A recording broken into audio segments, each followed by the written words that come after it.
Hello, everyone. Hope you are well on this Sunday afternoon. I'm in the car. I ran out to get a few things from the store and I figured I'd do a video while I'm in the car. It's comfortable. I'm in the RAV4 because I got to gas it up again. We've been driving it a lot lately. And I just figured I'd do one here. So I'm going to talk about what I believe is the most crucial concern for North America. Not just United States, but Canada as well. Our brothers and sisters to our north are not immune to this. I believe it is the number one, in my opinion, it's the number one threat and national security issue. And nothing's being done about it. It's being totally allowed. And I'm going to go into it a little bit. Also, I have a very good passage that I will share with you that will give you a very good visual. So just like in my last video where I ended with a passage that gave a good visual, I'm going to do another one. I think you will like it. So stay tuned. First, though, in our observations, we run a lot of errands on Saturday, especially when it's raining. It was rained all weekend, so we couldn't do anything in the yard. So we ran a lot of errands yesterday, and I noticed a couple of things. Early yesterday morning, I took the RAV4 here to the dealer to get it serviced and all that, and it's still not an old RAV. It's 2018 with fairly low miles, so I use the dealer. And honestly, it's about the same price to get it serviced as just about everywhere else. And I know they have good technicians there, and they do very good work. They're very good customer service. You're in and out pretty quick. But while they were doing the work on the car, I like to walk the lot and see what the prices are and see what kind of inventory they have. This is a fairly large Toyota dealership close to us, and I've never seen this much inventory on their lot in quite a while. They had, I concentrate more on trucks, but I looked at everything. As far as the brand new Tundras, Toyota Tundras or the newer style, they had a lot of them. I think they had 25 or 26 on that lot. That's very telling, I believe, on many levels. They also had on the new Tacomas, the 2024, that new redesign, it was either 14 or 15 sitting there. That's something too. High price for just an SR5, pretty base Tacoma, $45,000 to $50,000, y'all. That is unreal. I would never do, even if I had the money, even if money was no object, I'd get something else. And I'm a Toyota fan, y'all know. No way. They're insane. And I think that's one reason they're sitting on the lot. So anyway, if you also, and I don't do a lot of car content, but every now and then I'll do one. But if you're into that, if you're an auto enthusiast and you like YouTube videos like that, check out a guy named Car Guy Online. I'm going to link his channel in the description of this video. But very good detailed information. He's not a shill for the manufacturers. He will give you straight shooter, realistic content. It's very good content. He'll even do videos on the undercarriage. He's done whole videos on just the undercarriage of these off-road trucks and SUVs, just to let you see how well, they're built underneath, not just in the interior or outside the exterior. So check him out. Good stuff. Okay, I'm going to go to what I believe is the biggest concern right now is our border. And I know people talk about it some, but the media has gone silent for most part on this, I think for a reason. It's still a problem. Even though the media is not talking about it and other people have gotten quiet about it, it's still ongoing, y'all. I mean, tens of thousands are crossing through here as we speak every day. What's it about? I mean, it's being allowed. Where are the sensible people in our government and our authorities? I don't, I just don't get it. I know it's more than just getting votes. I think it's much deeper than that. It's more sinister than that. I believe a lot of people are getting rich off this. The cartels, for sure. Hotels. These NGOs, these non-governmental organizations. Airlines. bus companies, buses. I mean, because anything transportation is benefiting from this. And no telling who else. Everybody but us, of course. This is a serious national security threat. It's going to lead to more unemployment for citizens. It's going to crash the medical and social services. It's already straining them. Crime, drugs, the fentanyl, more overdoses. There's already a huge number. That's already it's a crisis right now. It's continuing. It's being allowed. Like I said, where are the Republicans? Where are they? Where are the pastors even? The pastors don't talk about this stuff. And I don't get it. I mean, why aren't they talking more about what's going on in our world, our nation? Are they afraid to? They don't want to step on toes, rock the boat? Rock the boat! The boat needs rocking. I'm rocking the boat as much as I can. I don't have the platform that a lot of these people have. They're afraid, the pastors, they're afraid to talk about the spiritual war. You know, I know a lot do, but many more need to be doing. You know, why aren't they getting out there like J.D. Farag or Greg Laurie talks a good bit about it. We like him. There's others too. This spiritual warfare going on. I don't get it. These current events. Hundreds of millions of foreign nationals are coming in here, military-aged men. Where are the families? And what are they doing? We have an unending flood of humanity coming across. And I refuse to believe that they're all here to do good. Heck no. We know better. When the free stuff ends for them, when the free stuff ends, what are they going to do? Are they going to be knocking on your doors? They're already knocking on doors. Then they're going to stop knocking on doors and try to break in. We've heard about them squatting, taking over homes. The drugs, the crime, trafficking, human trafficking, child trafficking, and no telling what else that I can't even mention on this channel right here. We need to prepare our homes.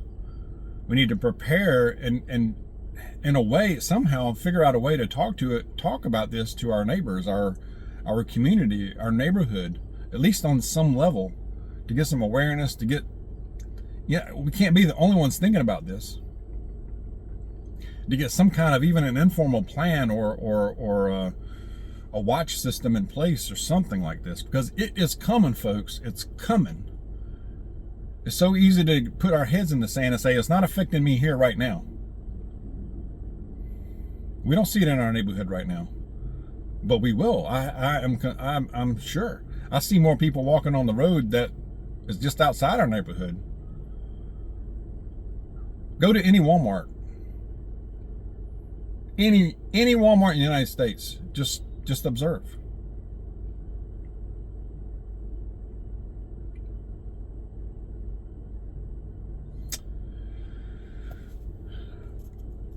It's estimated, I've been doing some research, it's estimated that 10 to 15,000 a day are coming in, y'all, every day.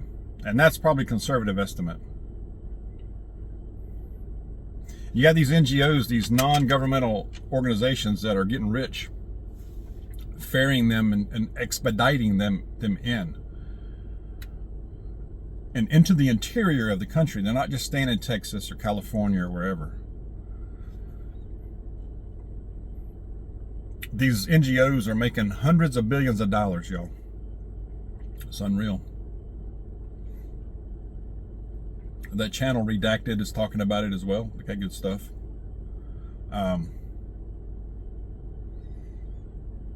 This is going to increase our other issues, our economy, our services, our resources, inflation, unemployment. This is a military style invasion, y'all. What's their plans? If and when it pops off, you're like, well, dog, we got the National Guard. No, you're on your own. They may be in some places. They can't be everywhere all at once. They can't prevent things. They may be police, whatever, may be able to come in afterwards. Tell that to those folks in Israel back on, what was that, February 7th?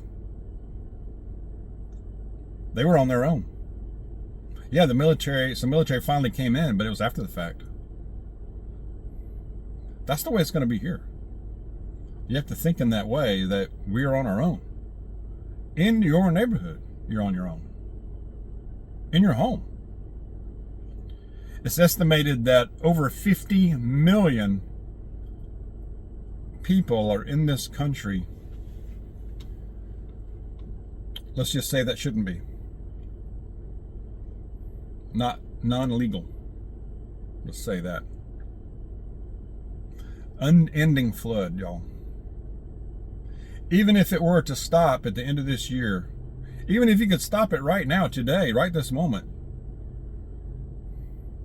we have a crisis. It's deepening with every day.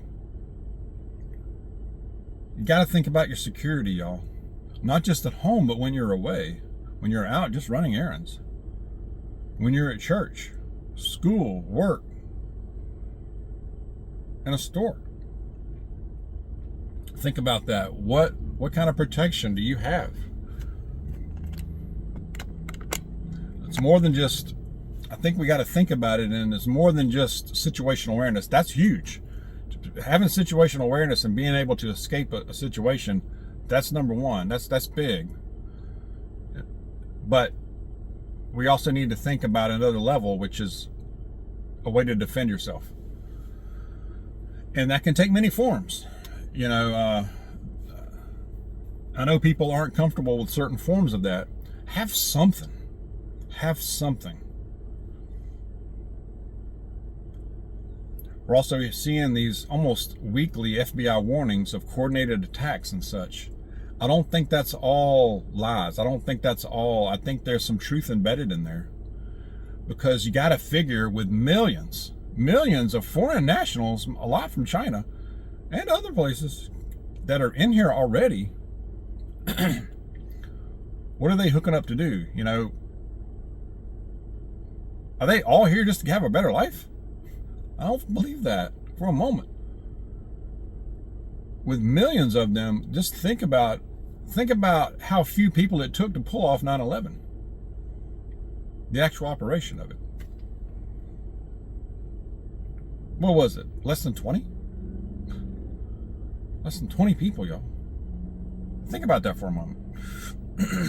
So let's think about it. And this is not to scare people into never leaving your home. Please don't do that.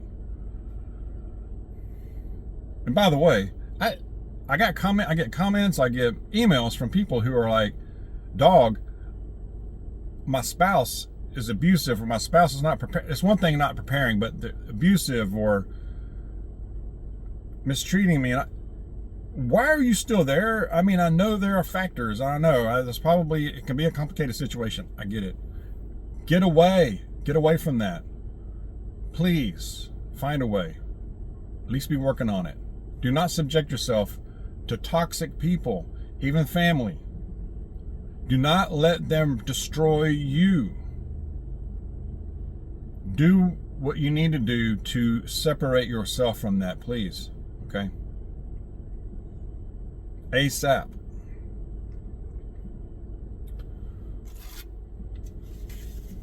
Not going to be easy. It may not be right away, but you can do it. All right. I'm going to go to a passage. It is from Psalm. And before I say it, another thing, I know I'm picking on pastors today, but why I don't get it. I mean, why don't they talk more about heaven and the new earth? And I mean, there's a good bit of mention in the Bible, more than people realize. But many don't even hardly go there. I don't understand that. Give the people a vision, some hope, something with it. You don't have to talk about it all the time. You don't have to talk about prophecy every week. I get it. But I don't understand that. I'm puzzled by that. Okay, Psalm 17, like this one, Psalm 17, verse 15 says, "But I will see your face in righteousness. When I awake, I will be satisfied with your presence." We will see God in his glory in heaven. What a celebration it'll be. Our human brains can't fathom what that will actually be like. We can try to imagine it, but there's no way we can. Really, I mean, until we're there. We will one day.